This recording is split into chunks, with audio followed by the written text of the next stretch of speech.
Hi, kids. It's your granddad here. It's Christmas Eve, December 24th, 2020, and I've got a couple of Christmas stories for you. The first one is from when I was a little boy, about 8 years old. We hosted my cousin Freddie over the house for that Christmas. My cousin Freddie, and I'll put some pictures of him up, was the only son of my youngest uncle, Uncle Valentino. We all called Uncle Tino. And Freddie did not live. Tino did not live with Freddie's mother, and he must have had custody of him for the weekend of Christmas. But Tino did not live in places that were conducive to having kids stay over with you. He lived in hotels and places like that, and I'll explain more about that when we talk about him at some point in time.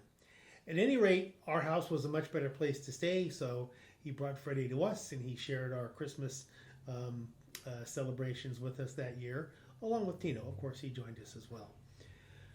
So at any rate, it was Christmas Eve. I was 8 years old. Freddie was there. We were sharing a room, and it was really, really exciting, like you guys might be feeling today. And it was really hard to go to sleep. You know, I was excited. I knew the next day was Christmas, and there were going to be presents and food, and it was Christmas Day, the biggest day in kingdom, as they say. So it was really hard to go to sleep. So my mom put us to bed probably earlier than I usually went to bed. I usually stayed up pretty late as a kid, but we had to go to bed early because, you know, Santa Claus had to come and things had to happen. So went to bed early, laying there in the dark. Freddie's in the bed next to me, probably in a cot, you know. I had a lot of trouble going to sleep. So I'm trying to sleep. I'm trying to close my eyes. I'm trying to go to sleep. You know what that feels like. Maybe you'll know what it feels like later today. At any rate, I decided that it seemed like a good idea to help me go to sleep to start slapping myself in the forehead. Now, why I thought this was a good idea, I can't say, but I did. Sometimes boys 8, 9, 10, 35 are boneheads and just aren't as brilliant as they can be. I'm not talking about you, Dominic, but sometimes other kids are. At any rate, this is what I decided to do. So I'm laying there in the dark next to my cousin, slapping myself in the forehead on Christmas Eve, trying to go to sleep. I don't know if my mother could hear it, or maybe Freddie got up and went and called her because I was acting so strangely, which I was. I don't know what happened, but my mom came in, and of course she didn't yell at me. Of course she told me to stop that, and she tucked me in, and she gentled me, and she told me everything was going to be good, and Christmas was going to be here soon, and she talked me to sleep.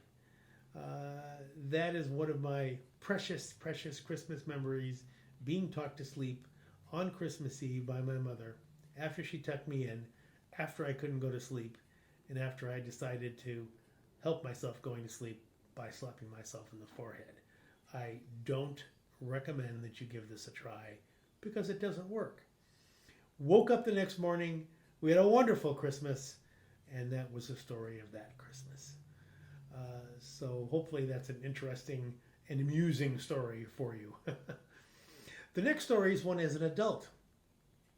One of the most Christmassy things I've ever done was on the first Christmas visit that Lisa and I made to England during the holiday time. We went to England.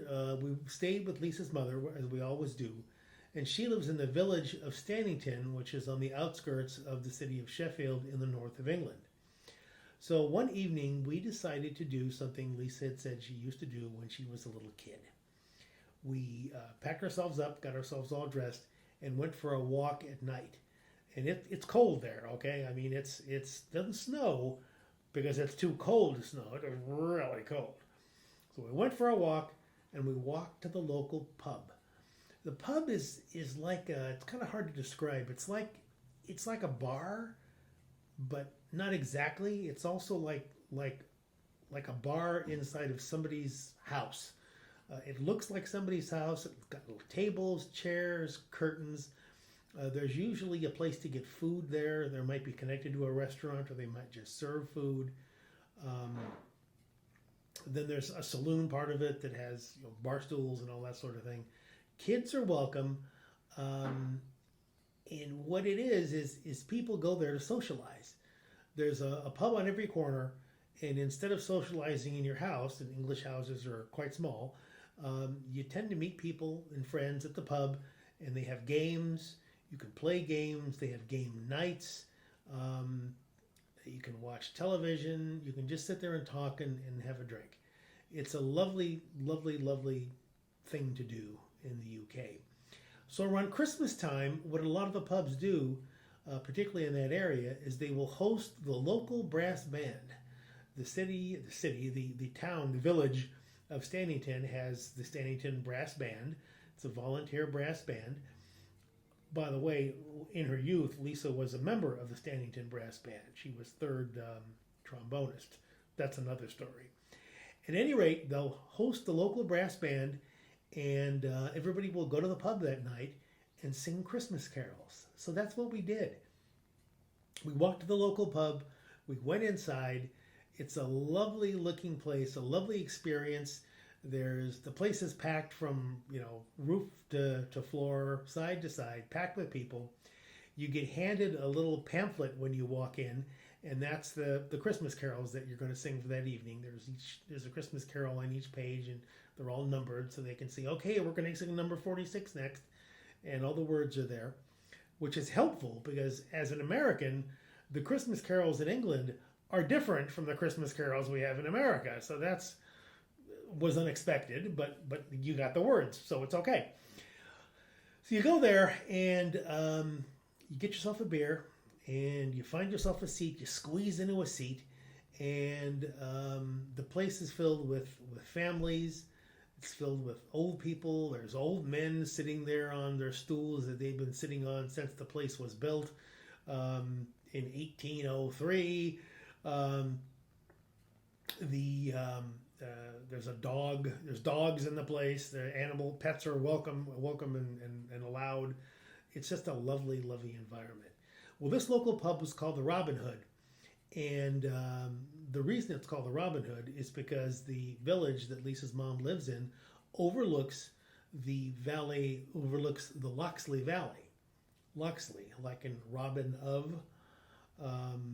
So at any rate, it's a lovely old pub. I'll put some pictures of it up there. The good old Robin Hood. It's not there anymore, but we used to go to the Robin Hood fairly often.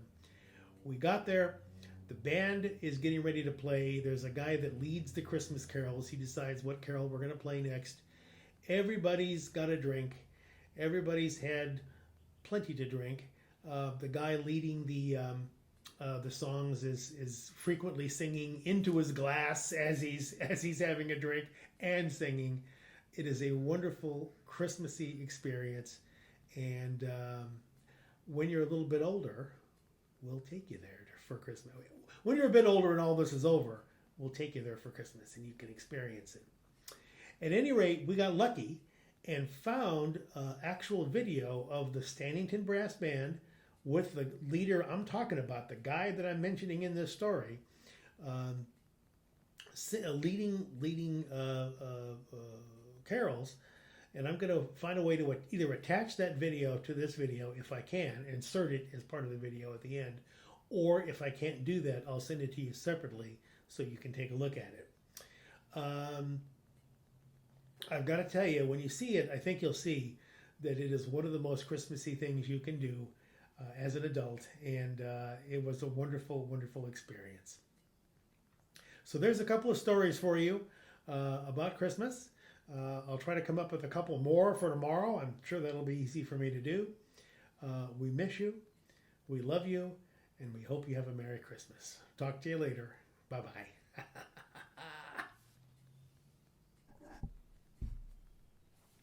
Hi kids, it's your granddad again.